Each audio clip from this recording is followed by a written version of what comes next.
Dying Light was a funny old game. Mostly passed over by indifferent critics in its reviews, it went on to pick up a considerable following amongst gamers and YouTubers alike, who enjoyed its mix of chaotic combat, polished parkour, and, unpredictable encounters.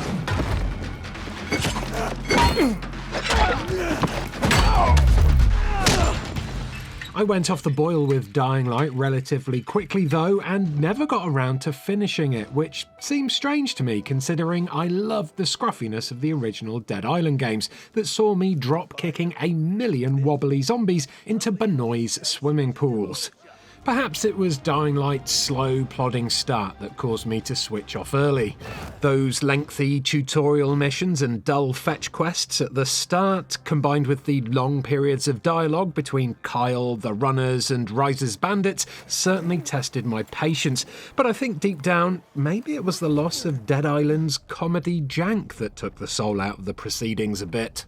Thankfully, Dying Light 2 looks like it'll do a lot more to get its hooks into passing players like myself, and this is without the lovable jank as well. I'm looking. Hurry.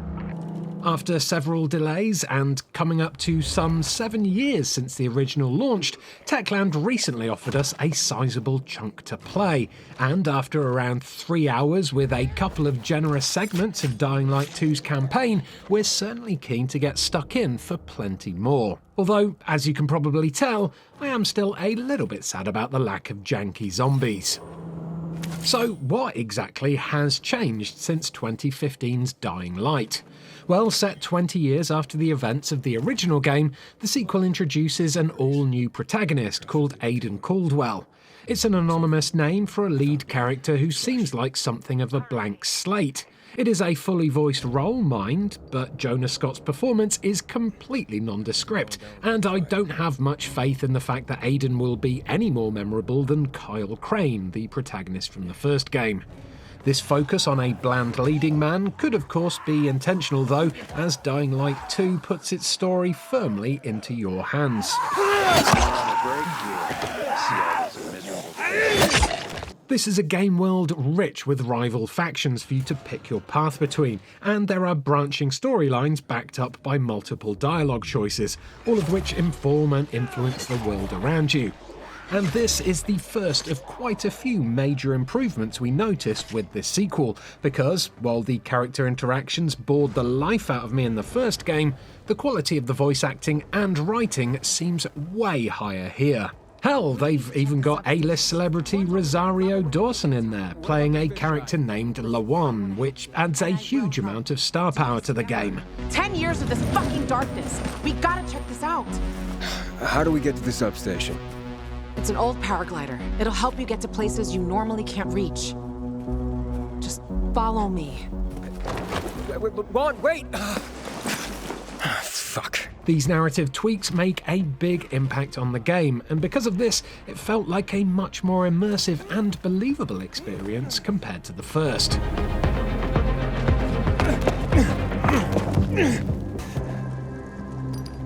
Our time with Dying Light 2 kicked off in Old Villador, a ramshackle and very much run-down section of the game's vast map. Indeed, it's one of 7 sections of a map that's supposedly 4 times larger than that of the original Dying Light, which in itself was massive. And even after 3 hours poking around it, it felt like there was plenty still left to see.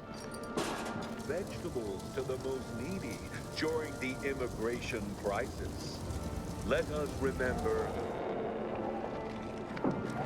All that breadth would count for nothing if it wasn't backed up by some depth though, and Dying Light 2 really delivers here on multiple fronts. A tumble-down bazaar acts as a sort of hub, and it's here you'll find shopkeepers as well as quest givers.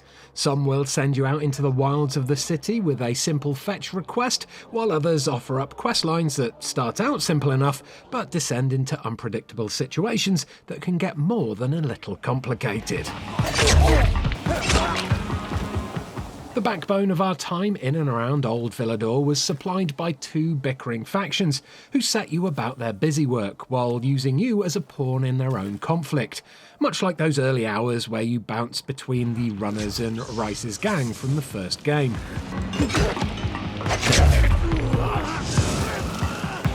Through conversation choices and your own decisions about whether you take on certain missions or not, you're given a fair amount of agency in how things play out, and key moments are given even more urgency by a similar system to Telltale Games and the Life is Strange series, where your hand is forced and there's limited time to make big decisions. We need help.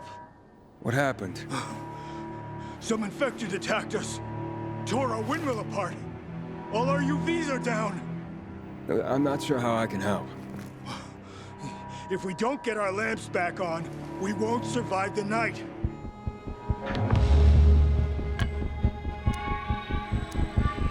All right, I'll do what I can. It's compelling stuff and is another aspect of what was already an enjoyably multifaceted game.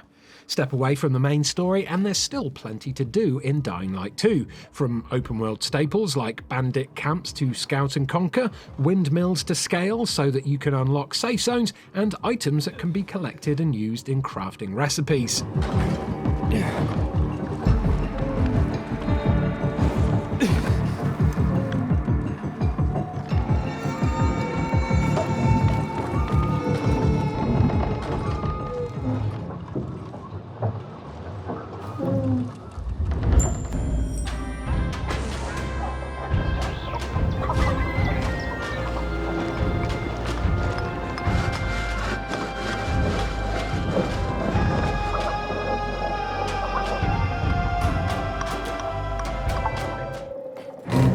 Just like its predecessor, Dying Light 2 is governed by a day-night cycle that's way more pronounced than in many other open-world games, and this is due to the fact that, when the sun sets, things get a hell of a lot more lethal.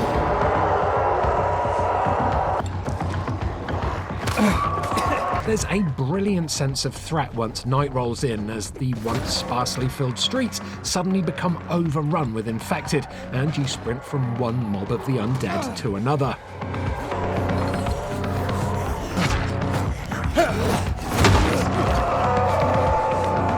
Special infected called Howlers make an appearance here, letting out an unearthly scream that signals to the rest of the horde exactly where you are, all whilst terrifying volatiles nip at your heels in some kind of nightmare version of Far Cry 6's heat mechanic, whereby you need to evade your pursuers for a certain period of time in order for them to lose your scent and give up on the chase.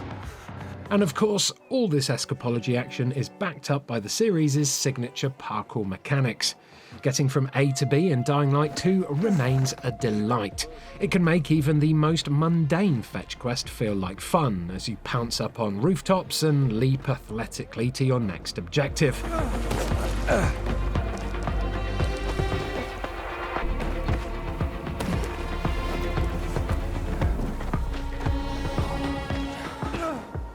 Apparently there are folks using infected limbs. I can't pretend to be too much of an expert on the original's parkour to tell you precisely where improvements have been made, but there's noticeably more animations helping you sell the spectacle here, and what I can say is that after a hefty amount of time with Dying Light 2, its traversal never let us down. Having a parkour mechanic that's both dynamic and dependable is no mean feat at all, and being able to rely on this during the heat of a nighttime chase across the rooftops of the city, where long drops end in a sea of hungry infected, is a godsend. While we did make a few missteps here and there during our parkour runs, our fumblings never felt unfair. The mistakes were always our fault and not those of the control scheme, and this led to a pleasantly frustration-free flow to Aiden's movement. Nice. But you better keep practicing if you hope to beat me. I didn't know it was a race. It's always a race, Aiden. Dying Light 2 continues to mix up the formula a little with the introduction of a paraglider, something we got the smallest of tastes of in the latter section that the preview offered up. As opposed to the more ramshackle open world feel of Old Villador, this section took place in the urban central loop that's full of towering city buildings. They're the perfect thing to paraglide off, of course, and if you're good enough, you can keep going for quite a distance by riding on thermals that are spouted up from spinning vents upon the rooftops. Down on the ground, there are some wonderful set pieces in the midst too.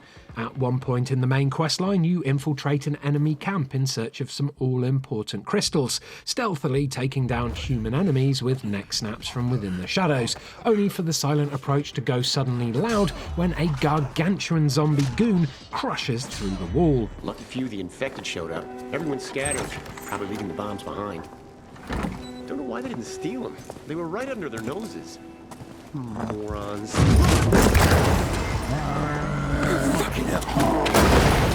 It's heart rate raising stuff, and even if that doesn't do it for you, it's always entertaining landing a crunchy blow on a zombie skull with a bit of lead pipe. Or of course you could just do what I'm going to do and spend your days drop kicking the infected into everything you can see. Except for swimming pools, that is. Sadly, we couldn't find one of those during our hands-on, but that certainly won't stop me looking for them once the game releases in February.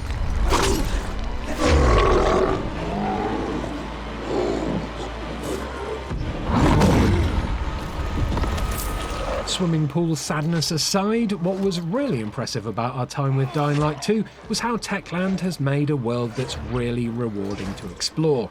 The deeper story options make for a richer world, and with that a better sense of the catastrophe that unfolded beneath the rubble, as well as the struggles of those still trying to piece that world back together. You're supposed to stop him, not kill him. Give me the weapon. We're fighting for survival. Without water, the whole bazaar will die in under a month. And the peacekeepers, they won't help us. Just like when my mother died. They just sat and watched us die. Turns out, you're one of them. You don't care about us. Tell me, why should I not kill you? Sophie, shoot! What are you waiting for?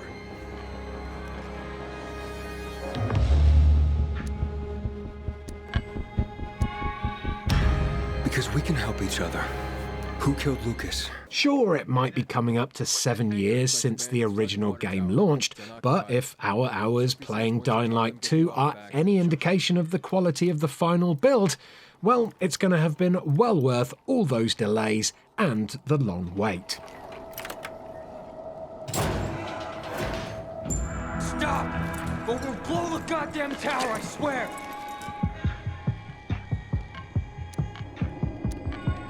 Take it easy. Let's just talk. The time for talking is over. We're gonna fuck this place up. Get us out of the city, Pilgrim. To the nearest safe settlement. And no one will die here.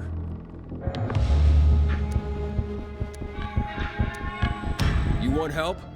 First, tell me what you know about Lucas's death. Thanks for checking out this video preview of Dying Light 2.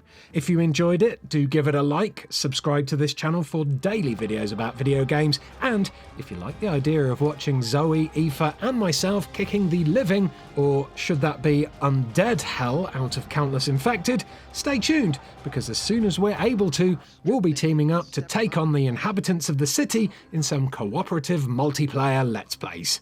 But if you can't wait for those, we've got plenty more zombie-based bad times on this channel, and some of them are on screen and ready to be clicked on right now. Enjoy!